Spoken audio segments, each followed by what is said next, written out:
Hello and welcome back. Rampage of Unicorns here, and we're picking up right where we left off with Gone Home. And last episode we learned that Kaitlin just came back from a year-long trip to Amsterdam and left her little favorite baby sister Sam behind, who apparently got kidnapped by some creep with a Nintendo system called Daniel. And we learned that her dad Terry writes reviews for stereo systems. Actually, the game crashed after the last recording. Thank you, Mac, for being so reliable with games. But I had to run back and go through and do a lot of things up till the point where we left off. But I did miss a couple things, and I wanted to show you guys some of those things. But one of the things was right about here. There. I didn't notice that before. Have a doggone cool 17th birthday. Happy birthday, Sam! Uncle Harvey. So we know that Steve Harvey is actually related to this family. So he's actually their uncle, and he's keeping it old school. There was also this note. Oh, wait, no. We saw that last time. There was a note somewhere else in the house. I forgot where. It was somewhere in this vicinity. I think it was in there.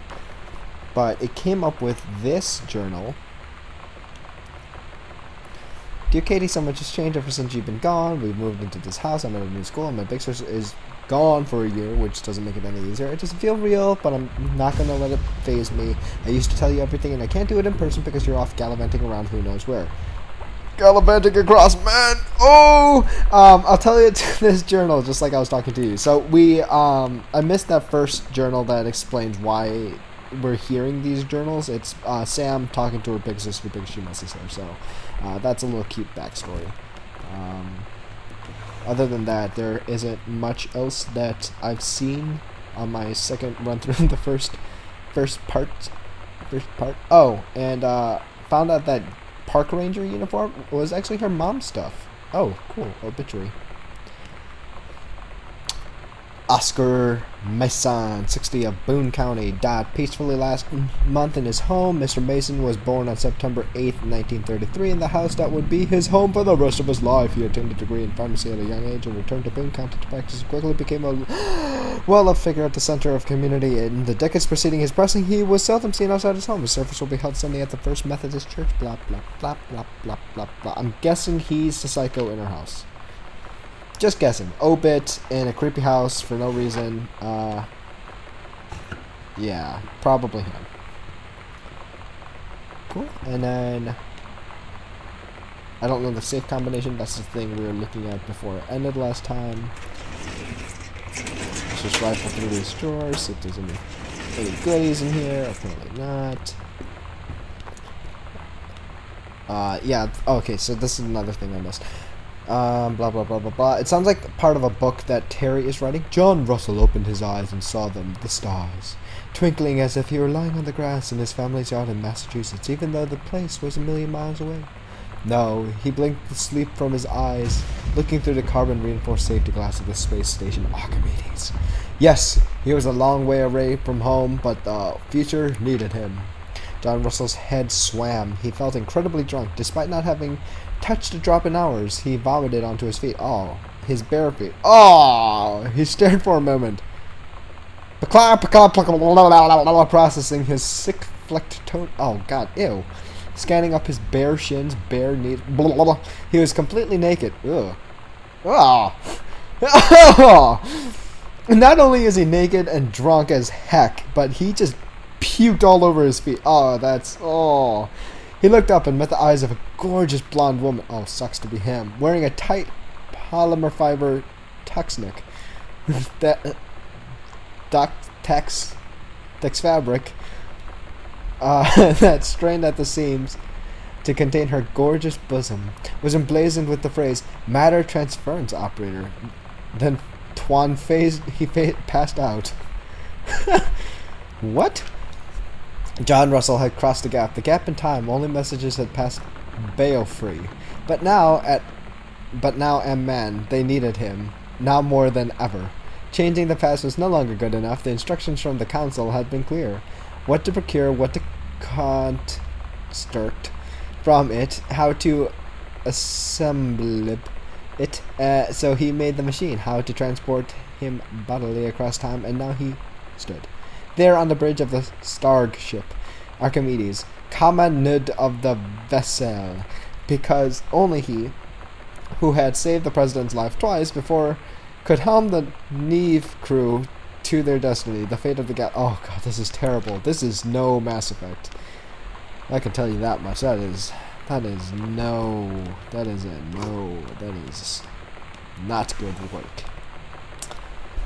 Electrical inspection form. Blah blah blah. Wiring in house is bad. Multiple layers of blah. Door frames blah. So we got electrical problems. Good to know. That means all the lights are going to shut down, and I'm going to need to crouch for no reason. I am hoping that there's no jump scares in this, because I do not do well with jump scares. Blah, blah, blah. Oh, where's the light switch? I don't like being in dark rooms. I still have not figured out how to turn on the candles, and nor probably will I ever learn how to do that. I know there's got to be a light switch somewhere. There it is. Much better. Much better.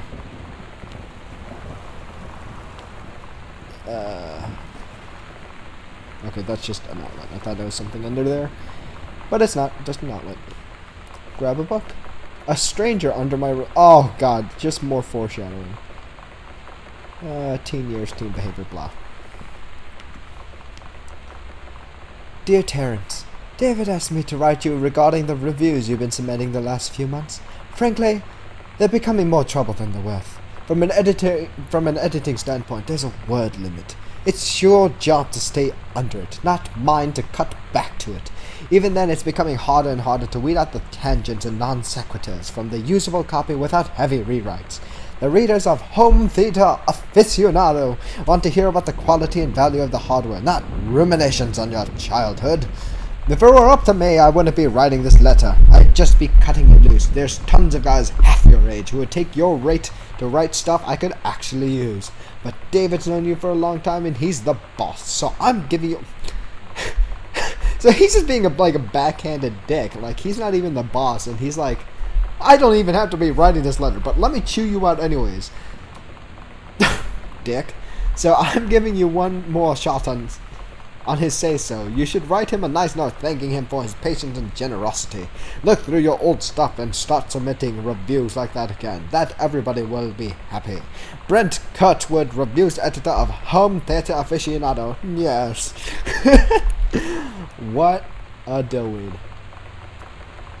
I would just sock him one. Boop. Scrooge McDuck, come back. Let us go adventuring. Pretty sure I saw something in this bookshelf. Nope, I didn't. I'm gonna walk through the door. Boop, boop, boop. Gotta remember this because I gotta find a combo lock.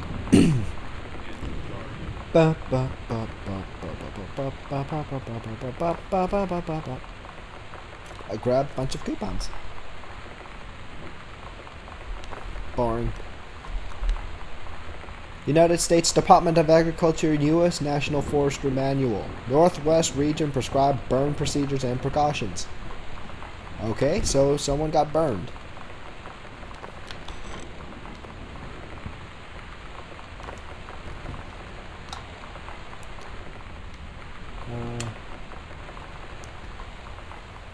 This is what I do. I turn on lights.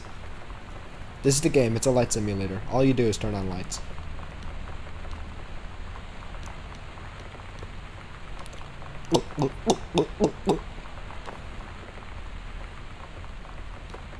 Ooh.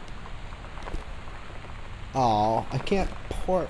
Okay, so it's cool that you can inspect objects, but it's kind of lame that you can't actually combine objects. Or if you can, then I'm being an idiot, which is more likely. Dear Mr. Greenbrier, I write to inform you that unfortunately Mercury Books will be unable to publish or follow up to The Accidental Pariah. Despite the low sales, Despite the low sales of Accidental Savior, we went ahead with publication of the second book in hopes of the John Russell series catching on. However, sales of the second book have in fact been lower than those of the first, and so our stewardship of the series must end here. It has been a pleasure working with you as your publisher, and we wish you and John Russell the best in your future endeavors. Donald Fritz. So we're seeing that Daddy Dearest is a pretty bad writer, and he's been drinking himself silly. And he's just laying bottles everywhere, glasses all over the floor. He's just making a mess. He's been mixing Dr. Pepper with vodka, which is a bad combo, and Sunkissed with whiskey, and he's all over the place. He's just so distraught. He keeps breaking shot glasses.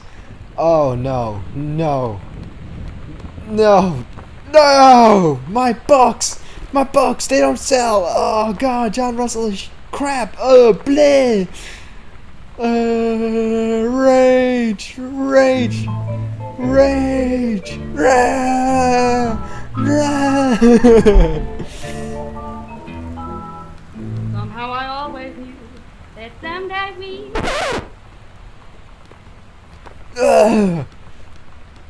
So angry.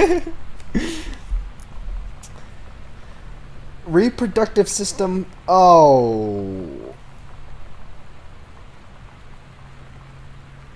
I just. This. And the. Oh. Okay, I have to read this. The Menstrual Cycle, a Novella. Period 4 health class. The early morning of September 1st, 1939, Asa Glass stares out the window of the train as it travels from Vienna back to a home village in Wayland in Poland. As the train rumbles along and the sun rises over the countryside, she can only think of her dear Borislav, the boy she is engaged to wed. Meanwhile, deep within her guts, an ovum starts to develop. As this train approaches its destination, her heart races. The lining of her uterus is getting thick and soft. As Essa steps off the train, her eyes dart quickly across the gathered crowd. Then there, her dear Boris, still in his baker's smock. He knows how to make it rise. Oh yeah. He must have dropped his early morning duties at his... He must have dropped his early morning duties. I'm pretty sure we all know what that means, eh? At his father's shop to come meet her. Her heart skips a beat. The ovary releases the ovum. It travels through the fallopian tube. Over the wheezing of the steam engines, a deep hum grows. It's coming from the sky. Dark shadows pass over the station, a whistling sound. Essa, her thoughts only a second faster than the bombs, reaches toward her dear Boris across the crowd. Their eyes lock and in a moment freezes. The flash and smoke envelops him almost instantly.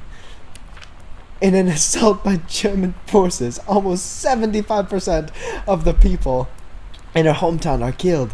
The rest, including Essa and, for a time, Borislav, huddle in a half-destroyed church. He's blinded. His legs are missing, bandaged with torn bedsheets. Essa's egg will not be meeting a sperm. It dissolves. About 2 weeks later, Boris loses his grip on life. Essa has given up her rations to keep Boris alive. But in the end, nothing can save him. Since the lining of the uterus is not needed for a pregnancy, it comes out through the vagina. Essa vows to survive. She sets off to join the Polish resistance as a daring spy and saboteur. Another ovum starts to develop in one of the ovaries and the process begins again. It is incredible how the female body knows how to prepare for pregnancy. See me!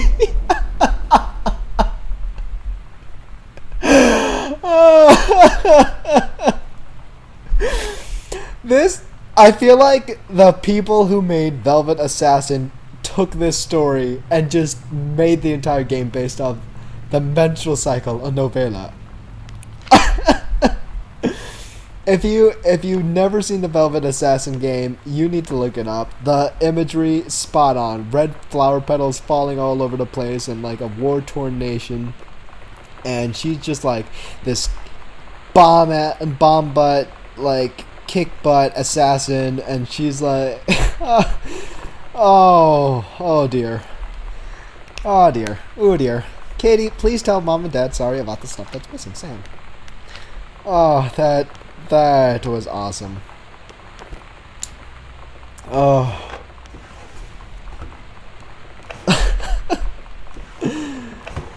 If you were a teacher and you saw that, like, what would you think? I mean, I would have to give it to the kid for like creativity. I mean, most people would just write some boring report on like the science behind like the blah, blah, blah down there, but she like took it a step further and she's like, "Nah, dude, nah, bro. Here's what goes on in my junk space, and it's all because of dear Borislav." Oh, is this guy getting I'm not gonna say because it's we have had enough sex humor for today. Hi Lonnie. So if you wanted to come over to my house still this afternoon, that'd be cool. I can drive. It's kind of far, but I can drive you home too. So hopefully that's fine. Right back and leave this in my locker if you still want to, and we can meet in the parking lot after 6. Samantha. Yeah, I'm totally in. See you there. Then I'm gonna kick your butt. Get ready. I'm guessing Lonnie. So you know what they say about the best laid plans of mice and men? Yeah, turns out it applies to Street Fighter too. At least I worked up the courage to walk into the 7-Eleven and ask for a turn, but all that practice at home did not exactly translate in the wild. So after I was finished getting my butt kicked, I followed them outside while they smoked. And that was when she asked me if I was that psycho house girl. But then she said she's always really wanted to see the psycho house. Her name is Lonnie. She's coming over tomorrow.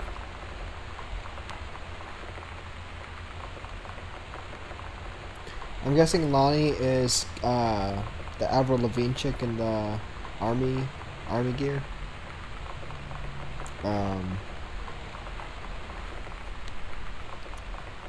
Oh, I am Scrooge McDuck. Okay, so I'm guessing Lonnie is just like this tough as nails chick kind of situation. I don't know what her deal is.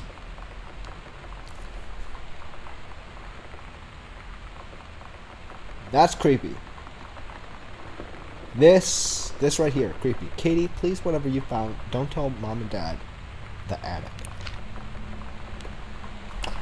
Well, I know where I'm avoiding, because I do not want to deal with that.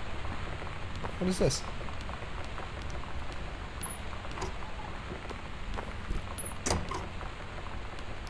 Nothing. Cool. Oh, there's another door here. Samantha, give this to your mother. Janice, thank you for having Danny over to your new home. He has missed having his friend Samantha in the neighborhood very much. Danny asked if he could, and Samantha lent Samantha his Nintendo Street Fighting tape, and I gave my permission. He needs to spend less time with those games anyways. No hurry returning it. Let Samantha know that she is welcome back to our house to visit anytime. Sincerely, Mary Shoots. Mary Shoots. Shoots what? When you live in one place your whole life, your next door neighbor is kind of like your default friend. And Daniel only got weirder over the years. So moving away has been a good excuse to, like, not see him anymore. But he did always have the good Nintendo games. Maybe I'll give him a call. Ah, yeah. Nintendo. Instant friend maker.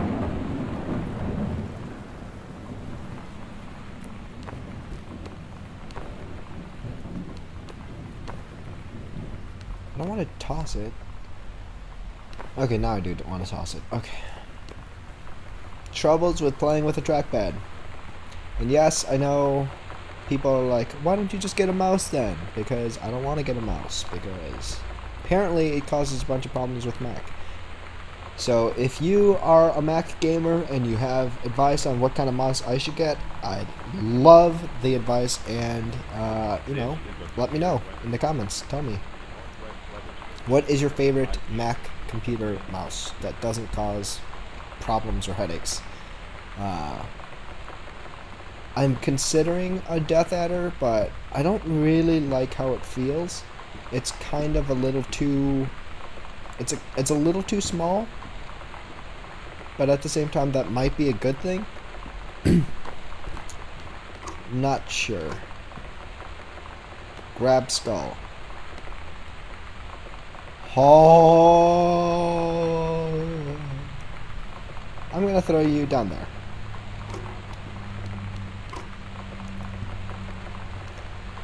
Pick up one of my trophies. Put back one of your trophies. Track and field. So I know I can run. Cool. And I can run really short distances. 100-meter relay, that's not far.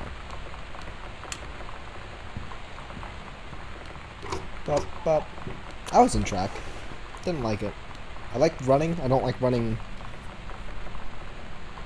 Like, I like running for fun. I don't like running for competition, if that makes any sense. I seem to run faster when I do it out of enjoyment. I don't know, is that the case with you guys? It's so good to hear from you again. All this new house business sounds like quite the adventure. Really? Remember the little dorm room we shared freshman year when we were miserable fantasizing about our dream homes? I always said I wanted a mansion. You said you just wanted a home in the woods. Look who got both. Somebody up there likes you. I could use some of that magic. Send me some lotto numbers. I'll play them. Seriously. So did we win the lotto and move out to some secluded hovel a la Stephen King? Maybe that's my dad, the Terry dude. Stephen King. Failed author for a short period of time, I think. No, I don't think Stephen King ever failed as an author, but you know what I mean. House in the woods, author, cliche. But I shouldn't be complaining about this good old split level we've had since Bob got transferred to Winnipeg. We just got new vinyl siding. Jealous yet? Let me know if you ever want to trade places. So how are the girls doing? Blah, blah, blah. European adventure. Speaking of jealous, right back soon. Okay. There are a lot of letters. This family and their letters. Wow. Just wow. I can't get in there. Okay, so I guess I'm going upstairs.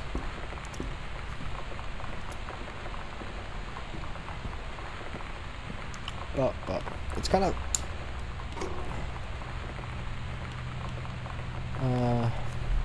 controlled burn scheduled for Boone County. Boone County. Plumes of smoke will rise above the northeastern region of Boone County over the better part of next week. Senior. Okay, so Mommy Dearest was tracking some kind of forest fire. Pop.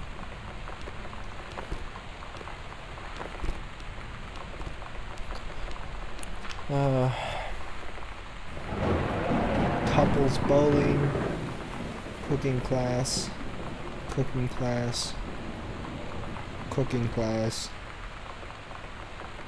the big meal for Jerry and Sam. Well, she's learning how to cook. Guess that's another cliche. Bruce Pendleton had a personal blah blah blah blah blah blah.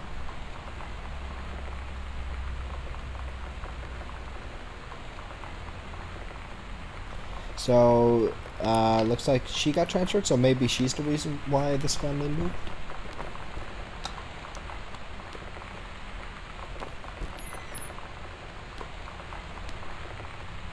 Bratmobile. Potty mouth. What? For Sam. Oh, it's a tape. Except there's nothing in it. It's weird hanging out with girls. Daniel was around ever since I was little, and other girls? I don't know.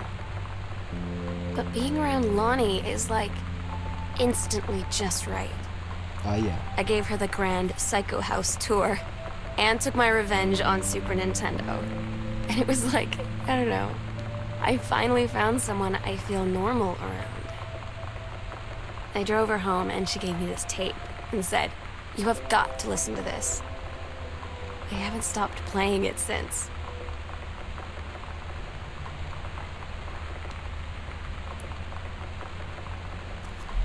So, I don't know if there's a thing going on between Sam and Lonnie. I'm pretty sure there is. Either that or she's like really desperate for a friend, which is kind of being hinted at, but I don't know, the way she said that. To whom it may concern, I, Samantha Greenbrier, am 17 years old and am therefore an independent, fully functional human being. The fact that you still forbid me from going into the city on my own is frankly absurd. Compare with Katie, who is only 3 years older than me, and yet you allowed her to go all the way across an ocean to another continent on her own. I just want to spend an evening in a normal, totally safe city on my own, like a human being, and since you may also remember that I have my own car, you can't really stop me. Warmest regards, your daughter, Samantha. So, maybe she got kidnapped by Daniel because he wants his Nintendo back and she went into the city and he nabbed her on the way there? And yes. Yes.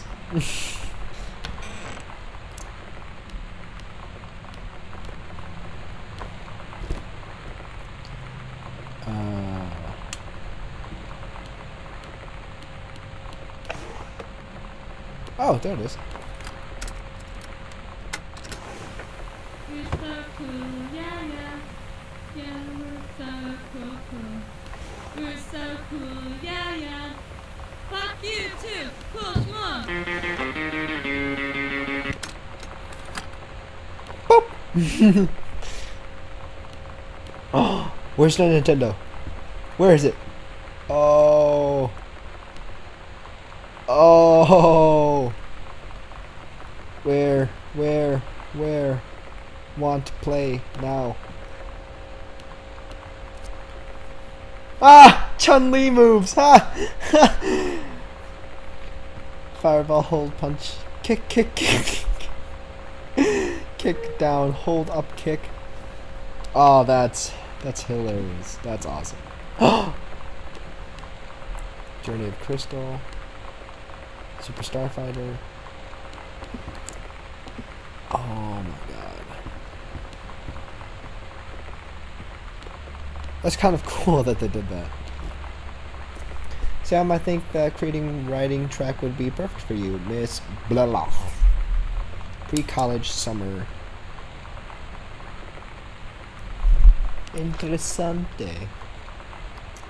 Grab Sody Pop. I don't know if this is my room or it's gotta be Sam's room because the Nintendo's in here.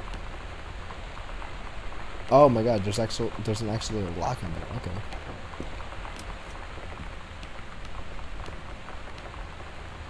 It's a Trapper Keeper. Huh. Okay, be honest. Who still has a Trapper Keeper? Most people had a Trapper Keeper, but who still has one? That is my question. More about Captain Allegra. That's the pirate story. It's still in the flowing skirt and sturdy jerkin, descended in a single shining thread into the lower cavern of the labyrinth. She and her first mate on her own now grew closer to their goal, the throne room of the dead immortal king of the island. The first mate slid down the line onto the stone floor. She swept chalky bone dust from the front of her canvas trousers and looked up to Allegra. The silken thread, nigh unbreakable thanks to the enchanted moths that inhabit into the island, trailed behind, leading their way to the entrance. Oh, sorry. From further into the labyrinth, a moaning began to echo. Echo, moo. It turned into words from some ancient language they could not understand. The king's cursed voice. The hairs on Captain Allegra's arm stood on end. She looked back at the first mate, whose eyes remained locked on the blackness of the passage for a moment too long before noticing the captain's gaze. The first mate nodded silently ahead. Following the king's ghostly song deeper and deeper into the labyrinth, they came upon a rocky gap, spilling forth otherworldly blue light. The great basin of the dead king's throne room lay below. Skeletal in rotted robes, the king was hunched over the blue orb, topping his royal scepter.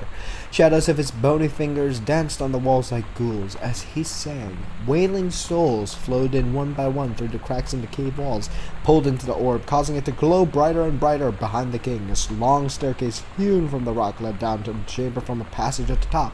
Allegra said, "We have the advantage in numbers. I will draw his attention and then you..." But the first mate interrupted. "No. I'm smaller and quicker. You know of dealing with mystic energies like these. I will circle to the other side, get the king's attention, and lead him on a merry chase." Isn't that a quote from, I'll lead him on a... Inception. It's, Arthur Neems. She held up the silk line, all traced by this invisible thread, of course. Invincible thread, of course. Allegra said, "It is a good plan, but perhaps we should go together." The first mate shook her head. "You know this is our best chance. Don't be afraid for me." They grasped hands and exchanged 3 tight squeezes, their palms growing warm.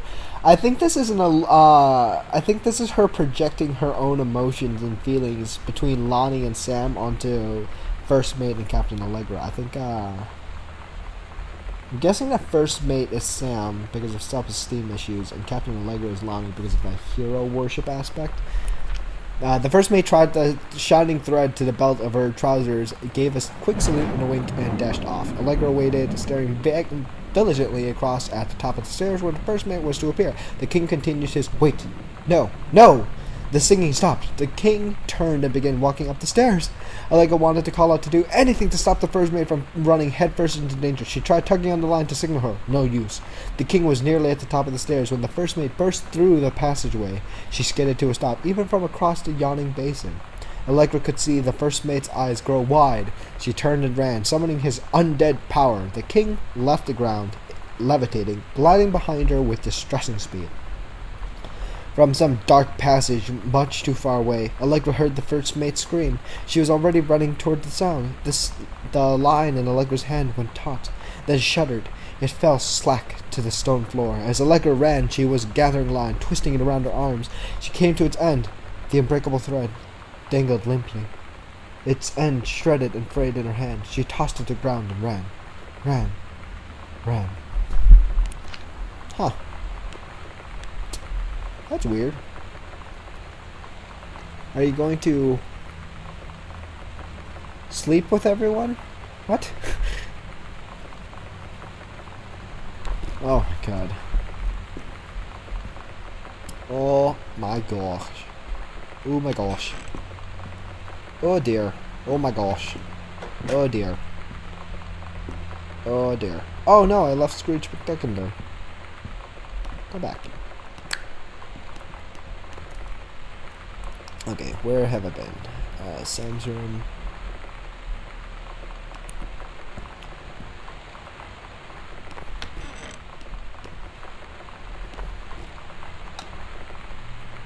Okay, I'm gonna end it here, and we shall return. Thanks for watching, guys. Leave a like, comment, favorite, blah, blah, blah, subscribe. You know the deal. Everything super appreciated. Please, please. I love you. And yes, I shall see you in the next video. Bye!